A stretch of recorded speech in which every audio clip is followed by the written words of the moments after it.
Deep within the decaying ruins of Chernobyl, Vasily led a group of urban explorers through the eerie, crumbling remains of Pripyat.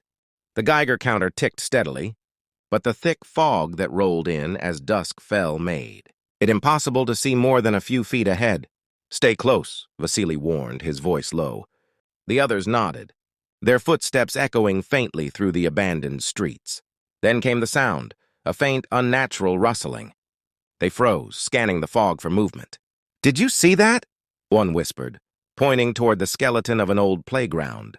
A tall, impossibly thin figure stood motionless between the rusted swings. Its elongated limbs seemed to stretch into the mist, its pale, featureless face tilting ever so slightly as if observing them.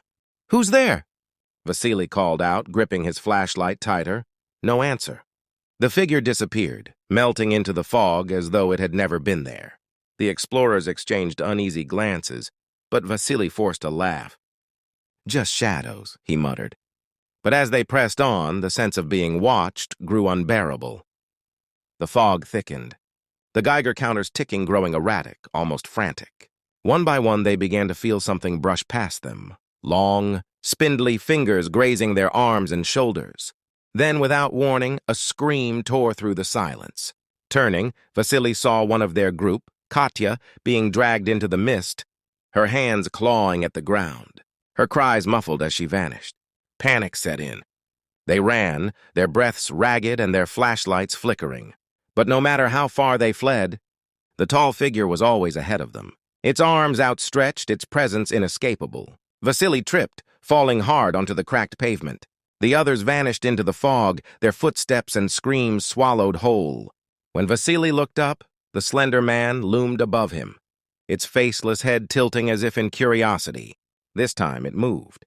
Its arms bent unnaturally, reaching down toward him, its fingers elongating like tendrils of smoke. Vasily screamed, but his voice was cut off as those hands wrapped around his throat. The fog grew darker, suffocating, until only silence remained. When the authorities came days later, they found their abandoned equipment, eerily arranged in a perfect circle. But scrawled on the walls of a nearby building in ash were the words, "We don't belong here anymore."